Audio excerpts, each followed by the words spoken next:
Hi everyone, and thank you for joining this week's MoCRA webinar.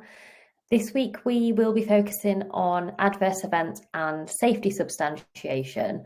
And we did take a little break last week due to Thanksgiving in the US, so we're picking up things again with focusing on adverse events and safety substantiation this week. And the reason that we're covering this week is because I'm sure you will have heard from the webinar a couple of weeks ago and also in the news that the FDA have pushed out the enforcement date for facility registration and product listing for 6 months up until the 1st of July 2024. However, that doesn't mean that all of MoCRA and its obligations have been delayed by 6 months. There are still some aspects of MoCRA which you do need to comply with as of the 29th of December 2023. And two of those aspects are adverse events and safety substantiation. So we will go over exactly what they mean, how to meet them, and what else you could be doing in the meantime, getting ready for that deadline to ensure that you are compliant within your business, your brand, whichever background that you may be from in the world of cosmetics. So let's focus firstly on adverse events. So the definition of an adverse event, and this is taken directly from MoCRA, is any health-related event associated with the use of a cosmetic product that is adverse. Not exactly the most helpful definition, but I think at this point it is really key to note that when you do receive a report of an adverse event, those do not need to be reported to the FDA. It's only when you have a serious adverse event that is when you need to look to report that to the FDA. So even though this definition isn't super helpful, the definition for a serious adverse event is a lot more detailed and does provide examples of what a serious adverse event is. So on the screen now, you can see the definition for what a serious adverse event is. So it is any adverse event that results in death, a life-threatening experience, inpatient hospitalization, a persistent or significant disability or incapacity, a congenital anomaly or birth defect, an infection, significant disfigurement other than as intended under conditions of use that are customary or usual. So if you receive a report from a consumer and they have suffered any of these, obviously there needs to be an investigation that takes place first to check whether it is because of the use of the cosmetic product. And the way that they have used it is in its usual use, so the directions for use that are on packaging. If that can be linked to the result and the serious adverse event, that's what we need to look to report to the FDA. There is also, I guess, a second limb to this definition as well, and that is point B on the slide. So requires, based on reasonable medical judgment, a medical or surgical intervention to prevent an outcome that is described in section A. So if somebody has ended up needing surgery because of something that has happened in section A, maybe an inpatient hospitalization, which has then led to a surgery, that would also class as a serious adverse event. So these are really serious medical issues that a consumer may run into. The likelihood of that happening following the use of a cosmetic product is to be determined following that investigation. But of course, the FDA is all about consumer safety and making sure that if anything like this happens, then obviously it needs to be reported, investigated, and then next steps can be taken from that. So going back to MoCRA and what those requirements are. So what do you actually need to be doing from the 29th of December 2023?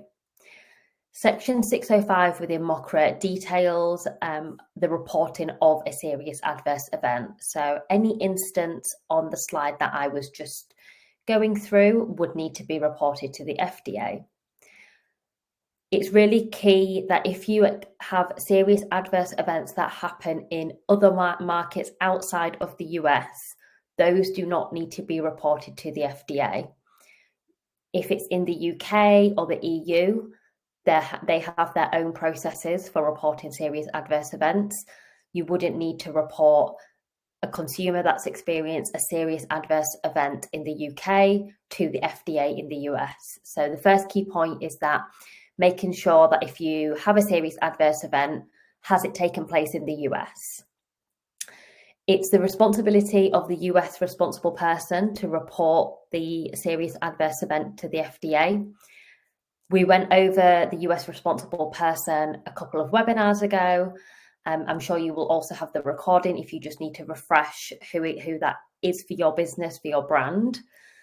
And the serious adverse event must be reported no later than 15 business days after the report is received by the responsible person. So essentially, you have 3 weeks to report the serious adverse event. And there's a couple of things that you need to be sending to the FDA when reporting the serious adverse event. You need to use Form 3500A. That form needs to be completed, and then that needs to be sent to the email address that's on the screen alongside a copy of the product label.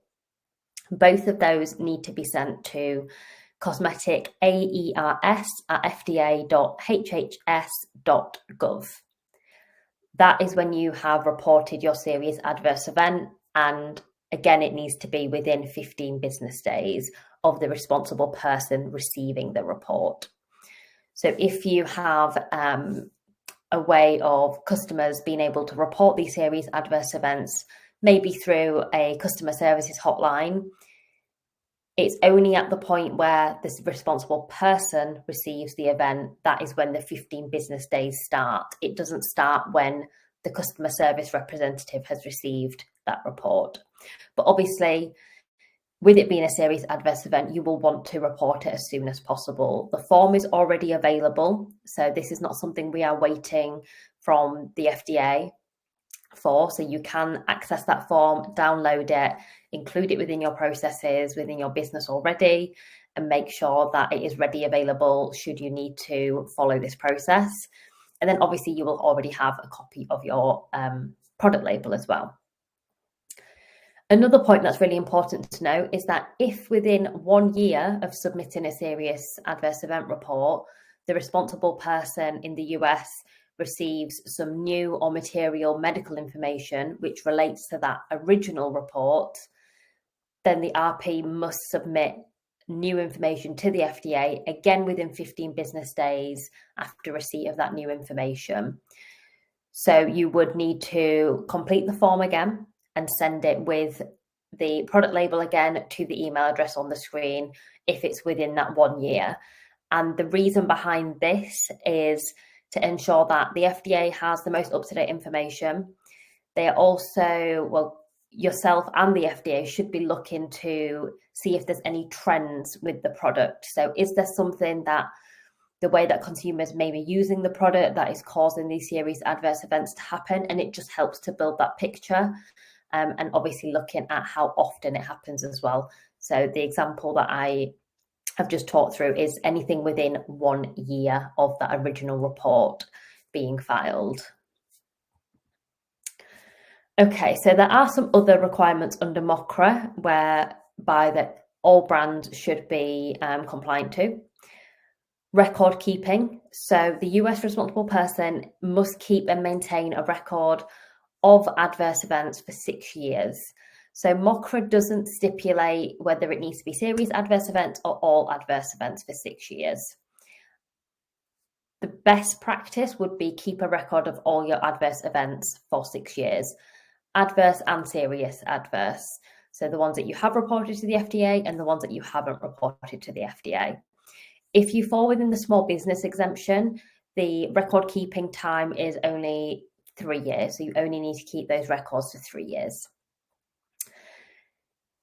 There is also a requirement when the FDA is attending an inspection at your business, they can actually request to see these records. So it's another Another good reason to make sure you are keeping a record of everything and you're holding those files for 6 years.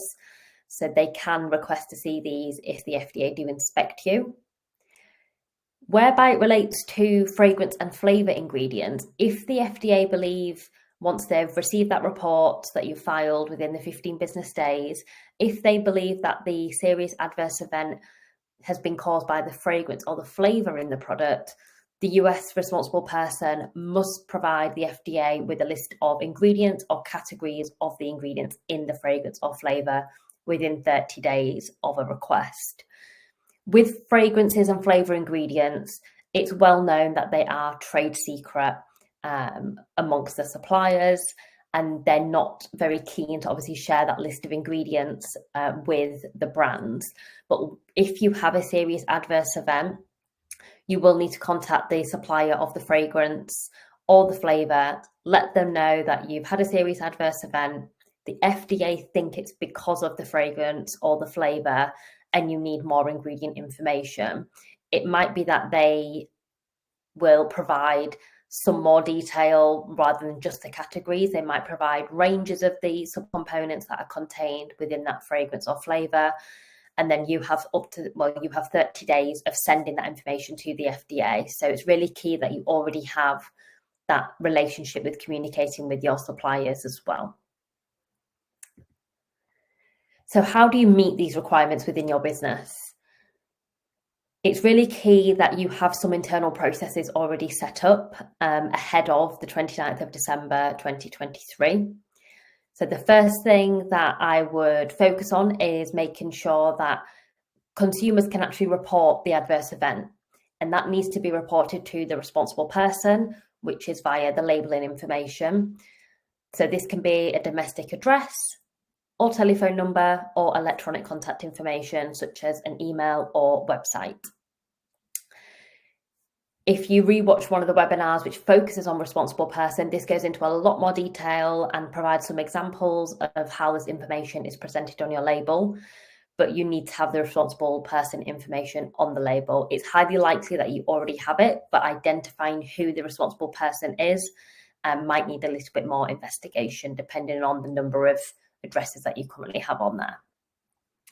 You will also need to ensure that you have an internal process for receiving and processing adverse and serious adverse events. So as I mentioned earlier, it might be that if a consumer gets in touch with the brand or the business, they might be first speaking to a customer service agent who will then run that query to the relevant team. So ensuring that you have that process of who is actually receiving the adverse events and how they're being processed, how are they being sent to the responsible person, what does the responsible person need to do with that report, and how will those reports be filed and then obviously communicated to the FDA if required as well.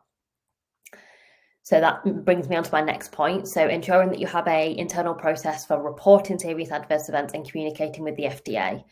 So who is going to be reporting them to the FDA? So a responsible person can be a business, but you will likely need a named individual that will be responsible for ensuring the compliance of the products in the market and therefore also reporting the serious adverse events. And that same person is also likely to be communicating with the FDA. So ensuring that you have that process is really key to making sure that your communications are streamlined. You're only sharing the information which is absolutely necessary and you're not oversharing business information with the FDA. A record keeping process will also be required to ensure that you are keeping your records organised and maintaining them for the 6 or the 3 year period. So how are they filed? How are they organised? Who has access to them? Are they electronic? Are they paper-based? These are things that you need to be thinking about when coming up with these processes internally. And you also will need to ensure that you have a process of how to handle FDA inspections. And that just doesn't account for the adverse event requests that they might ask to see. So they might ask to see these records, but an FDA inspection across the business. So this could be a section within that process whereby it describes who you can share the reports with, so which member of the FDA team would you share those with, who the person will be to actually handle those communications in person if required. It's just to ensure that the business is protecting itself and not oversharing information with the FDA as well.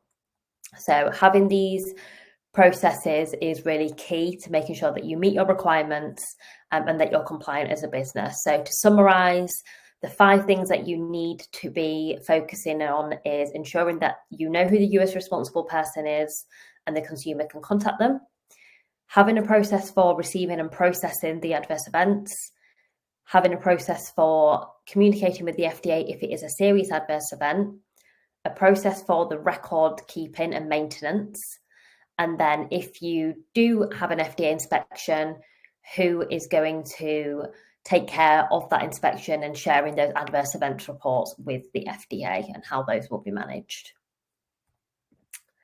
So when do you need to comply with these requirements? So as I've mentioned a couple of times already, it is the 29th of December 2023.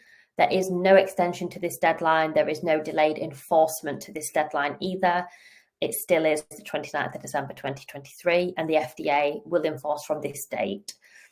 Obviously, the FDA have a lot on their plate at the moment, so how much they will enforce from this date is unknown, but you need to be compliant from this date. Okay, let's move on to safety substantiation, which is within section 608 of MoCRA. And we'll go through a couple of definitions first, and that will help to build a picture of what the FDA are looking for when trying to substantiate the safety of a cosmetic product. So the safety substantiation definition is that the responsible person for a cosmetic product must ensure and maintain records supporting that there is adequate substantiation of safety of such cosmetic products. So this is essentially saying the US responsible person must make sure that there is evidence that the product is safe, and it needs to be adequate substantiation to demonstrate that safety. So very general, ensuring that the product is safe and the US responsible person is responsible for that. So nothing really new here in terms of if you're already present in the UK and Europe, this is very similar to that. But looking in a little bit more detail, what does adequate substantiation of safety mean? What do the FDA expect when looking at safety substantiation? So the definition of adequate substantiation of safety is tests or studies, research, analyses, or other evidence or information that is considered among experts qualified by scientific training and experience to evaluate the safety of cosmetic products and their ingredients sufficient to support a reasonable certainty that the product is safe. So here it describes a number of different sources that can be used to ensure that the product is safe. So the product and its ingredients are safe. It also needs to be carried out by an expert who has qualified scientific training, and they have the relevant experience to actually evaluate the safety of these ingredients. So thinking with my European and UK hat on, this is a toxicologist within the UK and EU. Here they can obviously use various different sources of information, tests, studies, research, analyses, other evidence. So we're looking for a toxicologist who can draw upon their experience, scientific research, and ensure that that product is safe following their review. So what does safe mean? So safe is the cosmetic product, including any ingredient thereof, is not injurious to users under the conditions of use as prescribed in the labelling, therefore, or under such conditions of use as are customary or usual. So a safe product is when it is used as described on the label, and that includes the safety of the product as a whole and the ingredients within that product. It's really key here to, I guess, bring all of these definitions together and think, okay, what are the FDA actually looking for? How am I going to substantiate the safety of my cosmetic product within the US? So it doesn't say within MoCRA that a CPSR, which is well known, a cosmetic product safety report, is very well known in the EU and UK. It is part of the PIF, the product information file, but MoCRA does not stipulate that a UK or EU CPSR meets the safety substantiation requirement. However, it is thought that the following 3 bullet points will suffice. So a toxicological assessment, which we've already had a look at the definition of how a product should be assessed, and that should be by a toxicologist. Within a CPSR, you do have that toxicological assessment. So that can be drawn upon from the CPSR, and it is done by a toxicologist with the relevant experience, drawing upon tests, research, studies, anything that helps them be able to evaluate each ingredient individually and as an interaction within the formula. So if you already have a CPSR for your product and you have that toxicological assessment within there, that will help to meet that safety substantiation requirement under MoCRA. It's also thought that preservative efficacy testing will add to the safety substantiation, so it will help build that picture that the product is safe. Obviously, this is required for water-based products. If you don't have a water-based product, that may not be required. And HRIPT testing, so human repeat insult patch testing. This is how most cosmetic brands in the US are currently completing safety testing across all products. And it isn't a requirement under MoCRA to do this, and it hasn't been a requirement under the previous regulations to complete this either. However, if your product is supposed to be used by children, so under its customary and usual use, it's very common to have this type of testing completed for your product to ensure that it is still safe for children. And in the US, some retailers may also ask for this testing to be completed for whatever reason, just that they have their own policies and they may ask for this to be completed. So bringing all of that together, what we're looking for is a toxicological assessment of the ingredients, which you can find within a CPSR if you have one for your product. Preservative efficacy testing, which you will have for most products that are water-based, and HRIPT testing, you will probably already have that if you're well established in the US anyway. If you don't have a CPSR and you're not already compliant and selling in the UK and EU, then you will need to obviously look to have that toxicological risk assessment in place. So in the US, it's usually referred to as a TRA, a toxicological risk assessment. That would still add to the picture of the safety substantiation alongside the preservative efficacy testing and potentially the HRIPT testing as well. I would just like to caveat all of this to say that within MoCRA, it doesn't stipulate that you need these 3. These 3 bullet points have come from various industry conversations with PCPC, so the trade association in the US for cosmetics. This is what the thinking is by industry to meet that safety substantiation within the US under MoCRA. So it could still be subject to change, but this is the best guess, and that is what we have at the moment. Obviously, if this changes and we have more direction from the FDA, we will update you.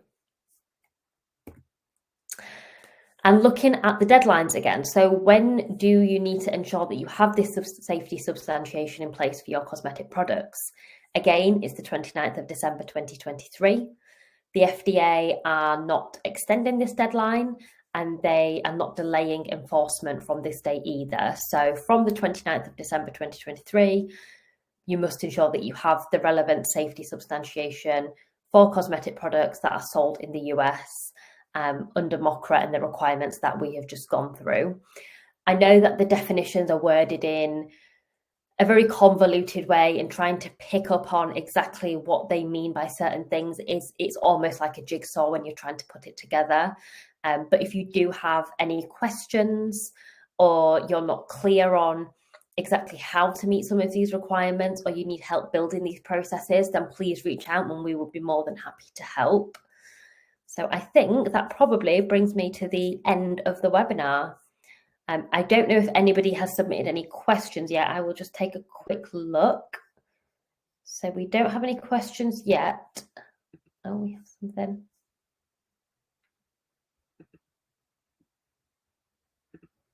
Okay, I think we have a question coming up, so we'll just wait for Jose to submit that.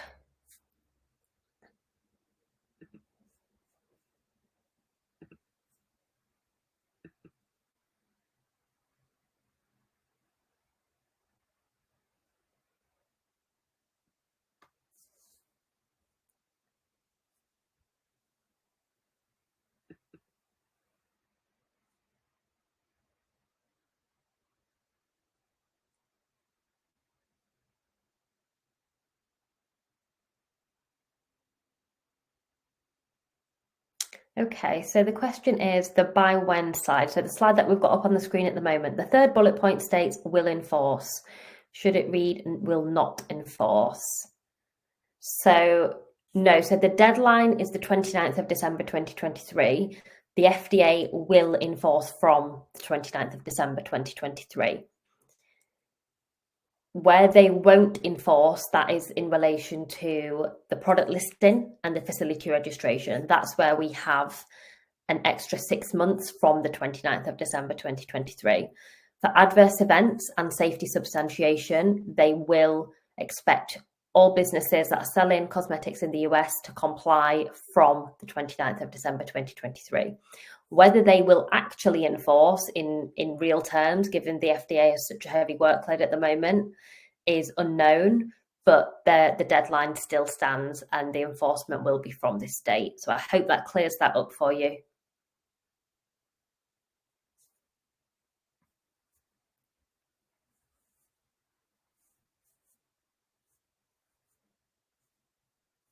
Okay, Jose's typing again.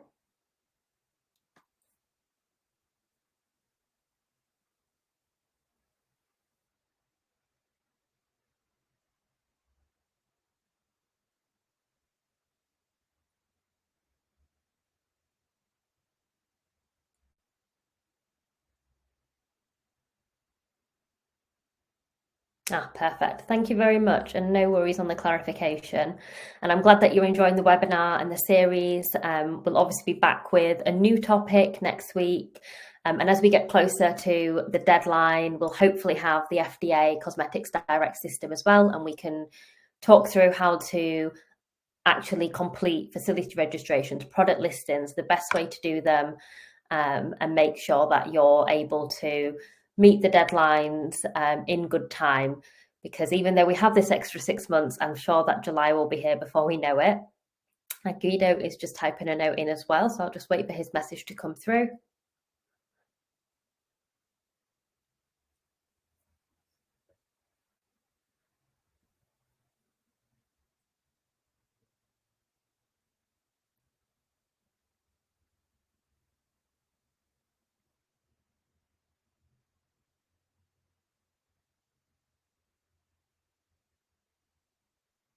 Everything's clear for now. Thank you, Guido. Thank you both for your messages. It's great to have some participation and a bit of interaction, and some real life examples. Obviously, bring those to the webinars as well. We're more than happy to work through those.